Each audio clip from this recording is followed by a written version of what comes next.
As much of a poet as he was a warrior, Muhammad Ali often blessed us fans with a cleverly worded prediction before his fights. Sometimes he was right, and other times he was just as wrong. Let's tally up his right versus wrong ratio and see just how much of a soothsayer the greatest truly was. And I'm tallying by precise prediction, so even if Ali wins before he said he would, I'll count it as a no. Be mindful that these are the ones I can find to be concrete. Yep, his first prediction and only 6 fights into his career at 19 years of age. Ali, or Clay rather at the time, said before the fight, "When I'm through with him, he'll need a groundhog to deliver his mail." Yep, on the nose. Literally too, because he may have broken Mitep's nose. Nope, Don didn't shake Clay's hand and he fell for it in the 4th, a round earlier than predicted. I don't know, should this be a yes anyway? You decide for your list. Yep, technically, Clay did stop Logan in 4, but he didn't drop him as he predicted. Fun fact, Jack Dempsey predicted before this fight that Clay would one day win the heavyweight title. We'll see about that. Nope, Daniels made it to the 7th round, surviving Clay's prediction of 5. Yep, Clay did as he promised, evident in his increased effort in said 5th round.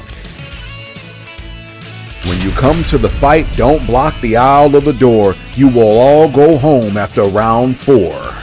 And that's just what he did against the ancient legend, to double down on his refusal to be a dishwasher in Moore's camp, appropriately called the salt mine. You know, because Clay was super salty over how Moore treated him. Come on guys, it's not funny if I have to explain the joke to you. Nope. Clay did not earn a title shot before or during his 21st year, but keep climbing. Yep, that now makes 13 correct KO predictions out of 14 attempts. Not necessarily the round portion, but the knockout itself happening. Well, at least according to history and BoxRec. My own count of his record comes up short of 14 attempts, so I'll stick to my own count for now, but you can do the math from here your own way if you'd like, and let me know in the comments where your tally lands. Nope, it went the 10-round distance. Comically, Clay said that his 2 predictions of 6 and 4 added up to 10, the distance the fight went where Clay won the decision. Yep, and just in the nick of time, Clay was dropped, allegedly his corner cheated, and he came back to stop Cooper on cuts.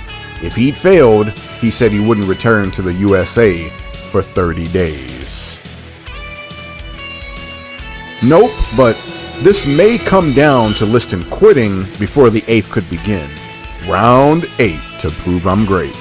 Clay shocked the world to become heavyweight champion, as promised. Liston ain't so great, he'll fall in 8. Clay also had a couple other rhymes where he dropped the prediction comically. And by dropped, I mean he dropped the round number prediction from 8 to 7 to 6 to 4. If he run, we'll get him in 1. You get the picture.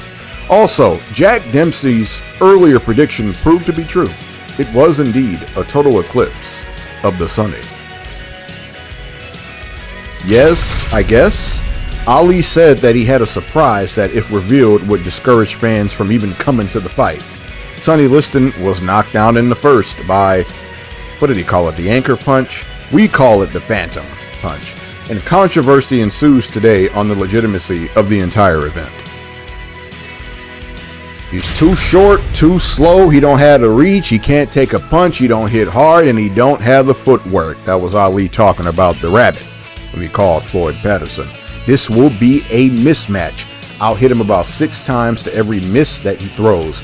I'd say Ali made that a reality. And peep Ali saying for every miss that he throws, not every hit or punch, every miss. Some call it arrogance, others would call it confidence. You gotta check out Ali's timeless poem before the fight too. Nope, not either time in 1966 or 1972, so don't forget to count this one twice. Chuvalo would never touch the canvas in his long career. Oscar Bonavena came the closest. Also, fun fact about Ali's coming up fight against Carl Mildenberger. It was the first ever sporting event broadcast in color via satellite. It was also the first time a southpaw challenged for the heavyweight crown. In case you don't know, a southpaw is a left-handed fighter.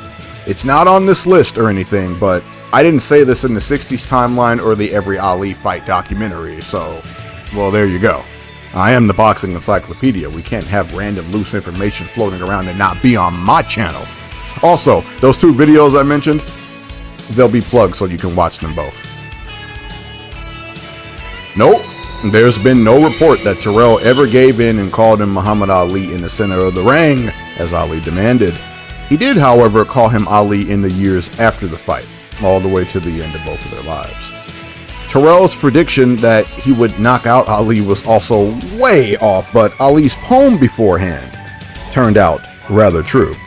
Terrell really couldn't handle the Ali shuffle. Or is it the double clutch shuffle? You decide. Yes, Ali did defeat Zora Foley as predicted by his own watercolor painting. Did you know he was a painter? Well, now you do. He'll be mine in 9. Nope. Ringo, the South American Beatle, was as tough as they came and would make it to the 15th round where Ali stopped him. Bonavina was worthy of his press-given moniker, the Bull. Nope. And way off on this one. In what would be Ali's first defeat, he was clearly and cleanly bested by Shamokin Joe Frazier at the latter's absolute apex. Ali's prediction that Joe would fall in 6 turned out to be comedy, with Ali as the butt of the joke. A good amateur fighting a real professional did happen, perhaps, but not in the way Ali had hoped. Ali wouldn't make a prediction for his next fight. Yep, this will be Buster's last stand. I will do to Buster what the Indians did to Custer. I'm going to wipe him out. Despite 4 knockdowns, Mathis did make it to the final belt. He would only fight twice more. Nope, Ali held up one index finger to signal a first-round knockout in the arena before the fight, but scored the knockout in the 7th. Nope, way off. Matt Foster went the distance with Ali. He may have been motivated by Ali entering the ring with the 5th round ring card. Yep. Via phone call, Ali declared he would beat Foster in round 8. And he did that in devastating fashion. 7 knockdowns. Foster did, however, become the only man to ever cut Ali. Nope. Joe Bugner made it to the final bell, where he lost a decision. Nope. Ali predicted Lubers wouldn't go more than 5, but it went the distance. Yep, and it was a masterful shocker. Perhaps a counter to how horribly wrong he was about the fight of the century. Now we have the Rumble in the Jungle. So destroyed was George Foreman that he wouldn't truly recover for 20 years when he regained the title as an old man. 10 years after pickling Liston, Ali goes and does the same to the man's protege. Float like a butterfly, sting like a bee. George can't hit what his eyes can't see. Ali told us he was the true champion, and he was indeed. This one should be worth like 10 points, honestly. Nope. Ali took 3 more rounds than promised to stop Ronnie Lyle. Yep, if he keeps talking jive, I'm putting him to sleep in 5. And that's just what happened. It was Ali's last ever stoppage win, too. Nope, and way off as it went the distance. Ali didn't make predictions in his first 2 fights with his kryptonite Ken Norton, or at least I couldn't find them. And maybe this is why. Many believe Norton won this fight and the trilogy as a whole. Yep, Ali got his get back on Leon Spinks and regained a portion of the title to become the first man to win at least a portion of the title thrice. He didn't destroy Spinks as he said he would, but he made history nonetheless. 3-time world champion. First ever. I'm sure Ali made minor predictions like I'll win in his fights against Larry Holmes and Trevor Burbitt, but I couldn't find anything official. He didn't become a 4-time champion, but he didn't need to, at least not in my opinion. 3 was already history enough. There's also the Cleveland Williams prediction apparently, but I couldn't find it anywhere, so I didn't include it. Anyway, my final tally comes to 14 correct and 16 incorrect. If I loosen my rules and just count as successful knockdowns before the prediction limit along with the 6 wins that I bypassed in the early 60s, it puts the tally at 23 correct, 14 incorrect.